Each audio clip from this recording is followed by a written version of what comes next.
Hey y'all, it's Kim from Tim and Cad. I'm here with another Broadway review.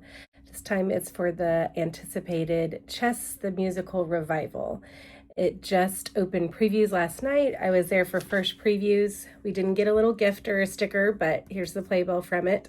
And I'll tell you all about it. My drink today to go with our theme of chess is a vodka martini.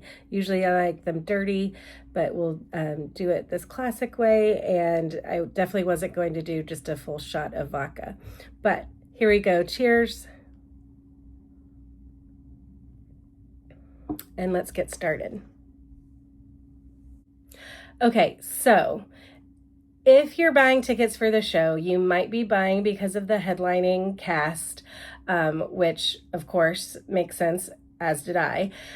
So you've got Aaron Tveit, you know from Next to Normal, you know from Moulin Rouge, Sweeney Todd recently, Catch Me If You Can, Wicked, many things on Broadway. You know Leah Michelle more recently from taking over for Funny Girl. And she also starred as Cosette in Les Mis in this very theater in the Imperial. She was the little girl in the original Ragtime, and of course you know her from Glee. And then Nicholas Christopher is definitely an up-and-coming name. He's starred in Sweeney Todd as well, taking over as an understudy for Aaron and Josh Groban. And many people flocked to his shows and wanted to see him when he was understudying. He also did a stint in the off-Broadway Little Shop that's been running for a while. I do believe this might be his first originating principal character in Broadway, so just based on his playbill and just looking up some of his resume. So if that's true, congrats to him, because what a role this is to be the first one. He also was George Washington for a while in Hamilton, so he definitely has been on stage and doing many important roles. But again, I think this might be his first originating a principal role. So this show, I went in blind. I didn't look up anything except for, a couple of the advertisements I saw. And I knew it was about the Cold War and nothing much else. I actually didn't realize it was going to literally be about chess and playing chess and chess tournaments. I thought it was more metaphorical, which it is. There are definitely metaphors woven into it. But it truly is about two chess champions, one from Russia, one from the United States, and a tournament that they come together, which has a lot of effects on politics as well. So behind the scenes, you see another game being played. One of those is the game between a CIA agent and a KGB agent, and they are making plans, making deals, and a lot of it is based on who is going to win this chess match and how they manipulate others to have some sort of effect on the chess tournament as well. A third layer besides the actual chess game and then the chess game that's happening between the two countries during the Cold War, the third layer is this sort of chess game happening between relationships. So Leah Michelle plays Florence, and she is the second, or really the strategist behind the chess games, and she is caught in this relationship between Aaron Tveit's character, who is Freddie Trumper, and Nicholas Christopher's character, who is Anatoly Sergeyevsky. So again, there's like this third layer of a chess match, so to speak, strategy, and this game being played between the three of them. And then cut to second act, they actually introduce Anatoly's wife, who is Svetlana, and she is played by Hannah Cruz. So again, you get a lot of layers to this, and most of it is done through the music, which you gotta love for a musical. and we'll talk about the music next. Most likely, if you're here, you love the Broadway show Chess, maybe from the past, or you love the soundtrack. It does sometimes get a lot of criticism on the book, and we'll talk about that soon. But let's start with the music. The music was outstanding from the first note to the end. I think Leah Michelle, Aaron Tveit did great. Every note was perfect technically. They could have put some more power or emotion into some of the songs, but also, let's face it, they have a lot of songs to sing. Leah Michelle has several ballads, as does Aaron Tveit. And so I think when it's a show chock full of ballads, you can't go all in from, the second song of Act One. Maybe that's just my opinion. But they sang every note technically perfect. There were times where I wanted to hear more from Aaron Tveit, almost like the crazy rolling from Moulin Rouge, if you're familiar with that, to get a little more emotional. By second act, he definitely does his breakdown moment, crying while he's singing, and gave that emotion to us. First act, he's supposed to be going through some mental health crises. He's off his medicine, and going through a lot there. And I didn't feel that was portrayed necessarily in his songs. But we'll see if he continues to grow in that. Like I said, Leah Michelle, every note was sung perfectly. Lots of ballads, lots of really powerful parts to her work. There wasn't a funny girl rain on my parade moment. That was probably because, maybe the music didn't lend itself for that. There was definitely a song in Act One where she got like a partial standing ovation that people appreciated. It wasn't a full jump out of your seat moment. But if you're a Leah Michelle fan, definitely flock to see this one because she does the role beautifully. And then Nicholas Christopher, oh my goodness. He definitely stole the show with his singing. He has several power ballads. One definitely got a standing ovation. It's great to see all three of them. And then once you get Hannah in on second act, there are several duets and even 4-part songs that are just masterfully done. So if you love music, you are getting your money's worth listening to these 4 sing. I will say the ensemble is terrific here. There are times where it sounds so full and beautiful, and there are other times where it's very clean and lean. They also do great dancing, which we'll talk about in a minute. Before I move on from music, I have to say the orchestra is outstanding. The orchestra is on stage the entire time, if you've seen this set. And they have, everything from a bassoon and English horn, which is rare sometimes on Broadway. It's about a 15-piece orchestra, which is what I counted. Some people were in the shadows, so that may not be exactly right, but it seemed like a 15-person orchestra, knowing that some of them were doubling or tripling parts, of course.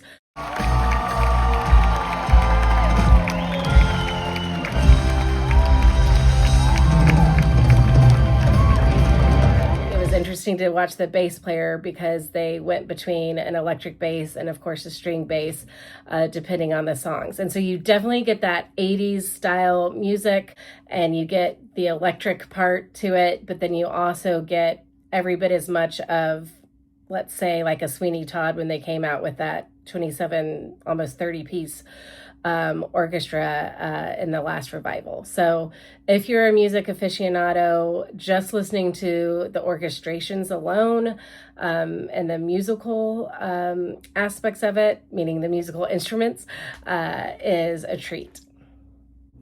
Let's go ahead and talk about the book. Again, I know just from reading some things, people have had issues with the book in the past. I particularly thought it made sense. So there's a narrator and an arbiter character. This is played by Bryce Pinkham. I thought he did really well, literally controlling the narrative. So he breaks the fourth wall several times, talking directly to the audience about the show itself. And almost like Urinetown. And then he also is narrating what's happening in the show in places when it's more serious moments. He has a lot of times where he's cutting up and making jokes. I think it's appropriate to break some of the seriousness up with the jokes. I think some of the jokes didn't land. What's interesting about being at the first preview, we were in the back of the orchestra center, and directly behind us were some rows blocked off that had all of the creatives. And of course, during previews, they're still rehearsing daily, they're still meeting, they're still changing lines. They might change songs or, choreography, costumes, whatever. So everything's free reign until it's set and frozen in place once they open. So all the creatives are behind us, and during the show we could hear them whisper and talk and make notes. I actually had the choreographer behind me, so it was really interesting. I couldn't hear the words she was saying, but I could hear every time she spoke. And it wasn't actually distracting. It was kind of fascinating. She was doing it in a low whisper, but definitely there were times where I could tell something was off, and she noted that. And then hopefully, I think there were multiple times where everything was going perfectly, and maybe she was noting that as well. And then during intermission, I happened to overhear them talk about some of the jokes that didn't land. So my guess is that we're going to have a few iterations, maybe mini iterations. The show doesn't open for another month, mid-November. I think actually exactly like a month from today, maybe. So I'm guessing as we watch some of the message boards and Reddit and different things, we'll hear different jokes come across. There were a few that totally didn't land. One last night was about Rudy Giuliani and being stable. Another one was about Joe Biden and going for his second term. There were a few other jokes that I thought were really good, and you could tell from the crowd that people got them. There were some about Reagan and even some about Jimmy Carter that I think you actually had to really know American history for it to land right. And depending on maybe your age, depending on where you live, I mean, Broadway gets a lot of tourists from other countries. They'll have to decide, which jokes to keep in and which jokes to move. But again, I think the arbiter and narrator really does do a nice job of telling the story, being in the story to move the dynamics of the relationships and of the CIA, KGB, USA versus Russia, but then does lighten some of it with the jokes. One thing about the book that I kind of was dissatisfied about was sort of toward the ending, and I don't want to give anything away for those who haven't seen it. But with Florence, there's sort of a big ending with something that happens with her. And I just felt like it fell flat. It was a little bit random. They introduced this other character at the very end. And I thought that needs to be worked out better, because you come to all of this tension, all of this sort of big conclusion, and where you find a little bit of hope and relief and sincerity ended up not being so. Okay, let's talk about the set.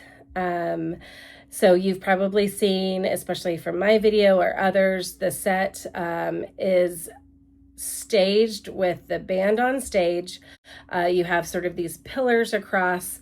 The pillars and lights flash and change colors. You have sort of chess pieces on the outside, and then the chess pieces over time turn into bombs, and they're kind of constantly changing colors and different things. But yes, it is somewhat of a almost like a New York City Center Encores performance when it comes to the staging. So there is a stage. all 16 ensemble members and the principal cast have to be on this a smaller part of the stage because the band is there too.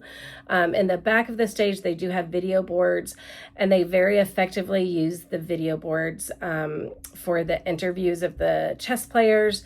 And it is live cameras. I think the cameras are posted maybe even in the balcony or the mezzanine, the front of it, because of the direction that it was coming from. It's not like Sunset Boulevard where cameras are in the stage and people with gimbals walking around. I almost wish it were, because I feel like having somebody with an actual camera makes it more believable that this is all live. Obviously it is happening live because it's on stage, but I almost want to, as the person taking in the story, see a camera along with it. And then that's kind of, how the rest of the set goes too. Very minimal props. There's a few props you've probably seen that come in and out from the stage, the bottom. And, they're used somewhat effectively, but again, it's somewhere between this minimalistic. It's definitely more than a Jamie Lloyd production. It's not just all Black Sunset, but it's definitely not really more than an Encore's production either. Somebody prior to it starting mentioned it. They heard it was just a stage concert, and I don't think it's a concert either. So if you want glitz and glamour and, full sets, this is not the show, that you're expecting. But I do think it uses what it does well. The lighting, packages that are going off in between really make sense for it, and it doesn't detract from it. But, most of the scenes take place like literally in the middle of the stage. That's also good because if you have like a side partial view seat, you probably aren't going to miss anything, because the band takes up kind of from the top is where like the director sits, and then they kind of stair step down. So unlike something like maybe Happy Ending or whatever, where you don't want a side seat, this one you can buy a little bit of a cheaper seat and still probably get full view of all of the principal characters because everything happens right there in the middle. Oh my gosh, the choreography blew me away. I thought from the first song with the ensemble, even just like their head movements and just unison kind of body part movements, so to speak, I was in. From the entire show, you get a lot of different almost genres of dance. There were things that look like Lady Gaga dancing, almost like Sonia Taya type work. There was step dancing involved, which I thought was really effective, showing the ensemble in unison and showing almost like this communism coming out in dance, if that makes sense at all. There was like ballet and modern dancing. In the second act, there's I don't even know what song it is, but a beautiful dance with three people that takes place right in the middle of the stage, and everything's sort of dark and you can just sort of see their body movements. And it was breathtaking. And there's just some fun dancing too. The second act has a lot of fun dancing that reminds me of Moulin Rouge in a lot of ways. And that's also where Aaron gets to dance a little bit. Again, reminiscent of Moulin Rouge. So I love the choreography. I read last night, some of the people that were there said some of it was over the top and too much. And I actually don't think so, because I like it paired with, if you're going to have a minimal set and minimal costumes, I liked the way they did the dancing. And I liked how sometimes the dancing was literally just the ensemble sitting in a bench behind everything and literally moving their heads or their shoulders or their hands or their knees at the same time. And to me, that really set things off, because you could see a lot of different things going on at once, even with the minimalism and the simplicity that was happening. So I kind of liked that sort of juxtaposition of stuff going on with the movement, even though costumes were pared down, makeup was pared down, set was pared down. It made a lot of sense to me. So costumes, speaking of that, most of the time people are in suits. The ensemble is mostly in gray suits the whole time. Sometimes they take their jacket off and on. The biggest costume change is in the one night in Bangkok, and that's just fun and festive. Again, very reminiscent of Moulin Rouge, and also alluding to things that perhaps can happen in Bangkok. So I won't go into too much detail, but leave it up to the imagination. But if you see it, it is kind of fun and mesmerizing. And then Lea Michele wears a basic black jumpsuit the whole first act, but it's tailored perfectly. It's really lovely, but again, simple and basic. And then in the second act, she mostly wore a dress, and just kind of a black sort of slinky dress. We did notice the night before I went was dress, and people posted bows there. And then I went for first previews the second night, or it was the first night of previews, but second night they performed for an audience, and she was in a different dress at bows, which makes me think it was a different dress for the second act too. So perhaps things are still changing. Again, that's always being done before it gets frozen for opening. So after the show, actually during intermission, I texted a friend who's coming in November. I was like, okay, we have to spend money on chess. It's terrific. I want to see it again, especially once it opens. So when I came home, I went ahead and bought tickets for when she comes in November, and we'll see it again and perhaps even again after that. So I think it was terrific. I think it was outstanding. It's probably one of the shows of the year. It's definitely one of the revivals of the year. I know we've got Jellicle Ball coming, which I saw at the PAC New York, and that was my top 3 shows of last year.